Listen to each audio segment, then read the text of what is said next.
kami pertanyakan jelas tadi ya, jelas banget yang tadi sampaikan Pak Dr. Ismon adalah surat keterangan nomor 9149 D.D1 KS 2019 yang mana di sini dikatakan bahwa Gibran katanya telah menyelesaikan pendidikan grade 12 dan dalam tanda kutip ya di UTS in Sydney di Australia tahun 2006 yang bersangkutan dinilai memiliki pengetahuan setara tamat sekolah menengah kejuruan. Ini sangat janggal dan sangat tidak masuk akal. Pertama, Gibran tidak pernah menyelesaikan pendidikannya di UTS Insert karena sesuai dengan fakta yang sudah kita dengar dari Pak Iksan Katonde yang insya Allah beberapa waktu lagi saya akan bertemu langsung dengan Pak Iksan Katonde di Sydney ya gitu. Dia sudah mengatakan dia yang mengantar Gibran beberapa waktu yang lalu dan Gibran mengaku kepada dia secara langsung ya secara jantan gitu ya kalau kata Pak Iksan bahwa dia tidak harus untuk seluruh rakyat Indonesia anak-anak yang mau menyetarakan ijazahnya, maka ini juga harus berlaku untuk Gibran. Kalau ada pengecualian hanya untuk Gibran, maka surat itu harus dicabut begitu ya. Pak, tambahkan Pak. Oke. Jadi teman-teman sekalian juga media, alhamdulillah hari ini secara resmi ya, saya buktikan di suratnya secara resmi. Secara resmi surat kami kepada Profesor Dr. Abdul Mukti, Master of Education, itu sudah beliau adalah Menteri Pendidikan Dasar dan Menengah, itu sudah didisposisikan kepada Bapak Profesor Atip Latiful Hayat, Sarjana Hukum LLM PhD, yang hari ini akan menerima kita pada jam 3 sore di Kementerian Pendidikan Dasar dan Menengah. Alhamdulillah ya kita bersurat dengan tertib, sesuai struktur dan rapi, dan beliau insya Allah akan menerima kita dengan struktur dan rapi. Jadi makanya di sini banyak yang membersamai. Terima kasih. Selain Pak Dr. Ismon juga ada beberapa teman-teman yang lain, ada juga dari para YouTuber ya, dan juga dari media-media mainstream. Nah, yang ingin kami pertanyakan jelas tadi ya, jelas banget yang tadi sampaikan Pak Dr. Ismon adalah surat keterangan nomor 9149 D.D1 KS 2019 yang mana di sini dikatakan bahwa Gibran katanya telah menyelesaikan pendidikan grade 12 dan dalam tanda kutip ya di UTS in Sydney di Australia tahun 2006 yang bersangkutan dinilai memiliki pengetahuan setara tamat sekolah menengah kejuruan. Ini sangat janggal dan sangat tidak masuk akal. Pertama, Gibran tidak pernah menyelesaikan pendidikannya di UTS Insert karena sesuai dengan fakta yang sudah kita dengar dari Pak Iksan Katonde yang insya Allah beberapa waktu lagi saya akan bertemu langsung dengan Pak Iksan Katonde di Sydney ya gitu. Dia sudah mengatakan dia yang mengantar Gibran beberapa waktu yang lalu dan Gibran mengaku kepada dia secara langsung ya secara jantan gitu ya kalau kata Pak Iksan bahwa dia tidak selesai di Insert itu, dan Insert itu bukan pendidikan formal, kata Dr. Ismon tadi benar sekali. Insert itu hanya setara dengan kursus, setara dengan matrikulasi, setara dengan pathway. Paling lama tuh 8 sampai 12 bulan dan Gibran tuh hanya 6 bulan saja tidak selesai. Nah, tadi dalam syarat-syarat yang sudah bisa kita akses pada repositori yang ditunjukkan oleh Pak Dr. Ismon tadi, jelas betul syaratnya adalah ada rapor 3 tahun, kemudian lulus SMA ya, setara dengan SMA. Padahal Gibran tuh kalau mengikuti pendidikannya yang ada di sini, yang dia tulis, itu hanya mengikuti Orchard Park Secondary School. Orchard Park Secondary School itu bukan SMA. Orchard Park Secondary School itu SMP++. Ini adalah SMP 3 tahun plus 1 tahun. Itu lulusnya hanya bisa dapat sertifikat yang namanya O level. O level itu ordinary level. Tidak bisa langsung masuk perguruan tinggi kalau normal. Ya, dia harus menempuh pendidikan lagi untuk advance ya, namanya A level atau advance level. Dan kalau sekarang dikatakan, toh dia sudah punya katanya MDAS lulus. MDAS itu institusi swasta, sekali lagi institusi swasta, tidak berhak memberikan sertifikat secara langsung. Yang berhak memberikan sertifikat atau ijazah secara langsung itu hanya 6 perguruan tinggi negeri di Singapura. Ya, ada misalnya perguruan yang namanya University of National Singapore, kemudian Nanyang Technology University dan lain sebagainya. Ya, Gibran tidak sekolah di situ. Gibran sekolah di MDS yang merupakan sekolah ranking ke-46 dari 55 universitas. Bisa dibayangkan kan rankingnya, atau ranking 17.000 sekian dunia. Ya, jadi sama universitas di kita di dalam negeri di Papua saja kalah. Ya, universitas kita tuh rankingnya 11.000. Jadi hari ini insya Allah kita mengikuti prosedur yang ada, mengikuti disposisi Pak Menteri Pendidikan Dasar dan Menengah. kita ketemu nanti insya Allah dengan Pak Wakil Menteri, Pak Profesor Atip Latuh Hidayat, sesuai dengan jadwal yang kemarin ya. Kami dengar langsung berdua ini dari Pak Subhan ya, Muhammad Subhan itu dari PPID sini, kita akan diterima langsung. Doakan saja semoga ini berhasil, dan kalau ada kata memang nanti memang tidak ada surat resmi ini, maaf itu ada mikrofon jatuh punyanya. Itu berarti apa? Berarti dia harus dicabut suratnya. Berarti dia harus tidak memenuhi syarat. Dengan demikian dia kehilangan syarat untuk bisa memposisi yang sekarang. Dan tidak boleh ada keputusan KPU yang sangat berpihak, yaitu keputusan nomor 19 tahun 2023 di pasal 18 di ayat 3 yang mengatakan pasal yang tidak perlu mendapatkan SMA dikecualikan untuk calon presiden atau wakil presiden yang tidak memiliki ijazah SMA. Ini apa-apaan ini? Ada pengecualian yang sangat-sangat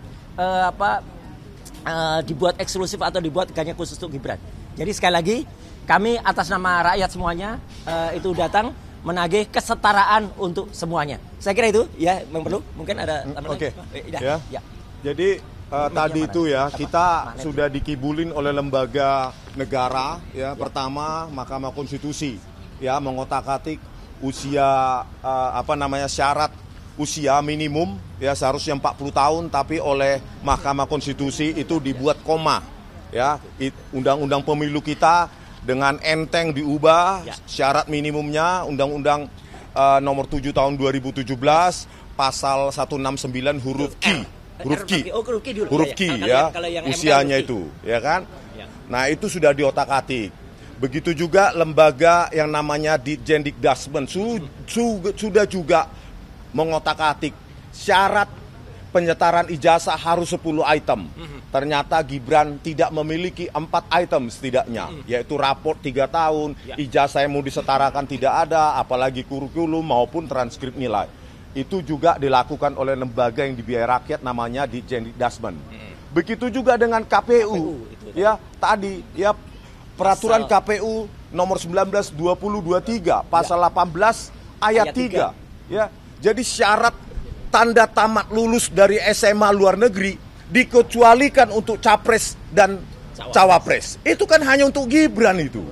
Tahun 2023. Ya, jadi para kalian yang ahli hukum, bisa nggak ini di PT UN-kan itu?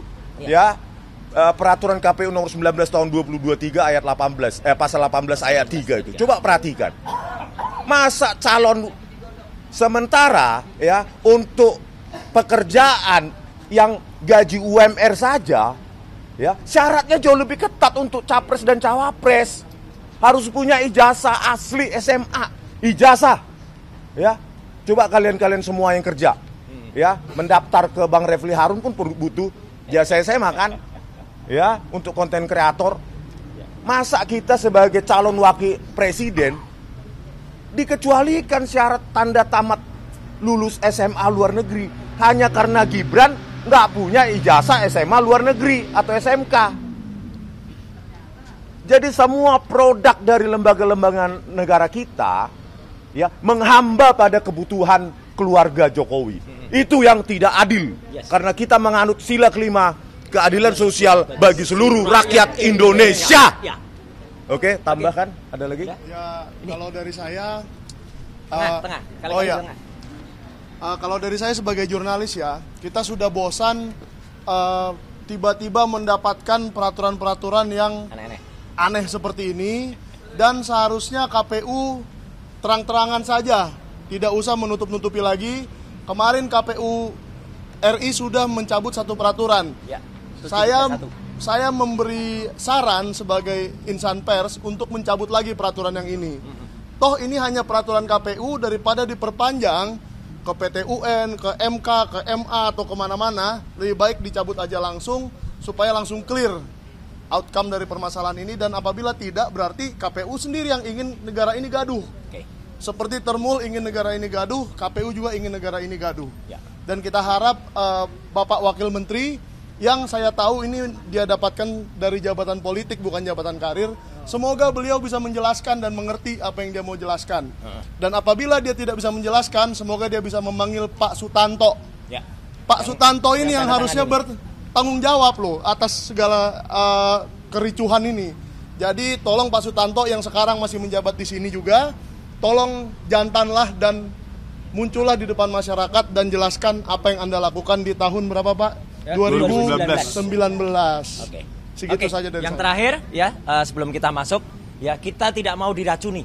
Ya, kita tidak mau diracuni dengan aturan-aturan semacam ini. Semacam kita tidak mau diracuni dengan larutan yang meracuni kita. Apa larutan meracuni kita? Asam sulfat. Asam sulfat singkatannya apa? Samsul. Nah, ini. Kita tidak mau diracuni oleh Samsul. Nah, Samsul adalah asam sulfat. Ya, oke. Sekian, terima kasih. Agak elektronik ya. Ada elektronik ini. Agak elektronik ya tokonya. Apa? Samsul. Suratnya silakan. Ya. Ini. Oke. Oh, surat kami ya ini. Ya ini. Sebelumnya. Ya. Ini surat kami 2 minggu yang lalu ya. Ini suratnya ya. Ini suratnya. Ini surat yang kita pertanyakan atau kita gugat ini. Ya. Apa? Waduh. Udah buka Samsul, Ya. Ya. Ini ada Ainus kan? Bu Kurnia. Ya mau ngisi pertanyaan ke Bang Rani. Silakan. Tanya dulu. Apa, Mbak? Ini yang mau ditanyakan ini kan surat Ya, keterangan. betul. Ini selain surat keterangan apa aja? Ya, kita yang jelas ini aja. Surat keterangan ini menurut banyak pakar hukum juga ini tidak sah. Satu, ini harusnya berwujud surat keputusan, menimbang dan seterusnya. Ini hanya surat keterangan. Dan kita mau tanya dasarnya surat keterangan. Karena jelas banget dalam aturan yang masih terpampang juga sekarang di websitenya kementerian ya, ada 10 syarat. Termasuk salah satunya adalah rapor, kemudian ada 3 kelas. Kami mendapatkan langsung dari 2 minggu yang lalu ketika ketemu Pak Eko Susanto, hanya 2 lembar rapor. Ya, 2 lembar rapor itu kelas 10 dan kelas 11. Kurang, harusnya ada kelas 12. Nah, kelas 12 itu mau dicari-cari, coba diakali dengan UTS. UTS tidak mungkin menerbitkan rapor kelas 12. Karena kelas 12 itu adalah kelas 3 SMA. Ini UTS Insert itu hanya pathway, hanya kursus. Jadi hanya matrikulasi. Ini panjangnya sebenarnya maksimal 12 bulan, minimal 9 bulan. Gibran itu hanya 6 bulan. Fakta itu sudah, Gibran itu hanya 6 bulan dan tidak lulus. Jadi makanya akan kami pertanyakan, kami mendesak surat ini dicabut. Kalau surat ini dicabut, berarti syarat Gibran untuk menduduki posisi selaku wakil presiden sekarang gugur. Berarti dia dimakzulkan, wajib dimakzulkan. Itu. Haris. Oke.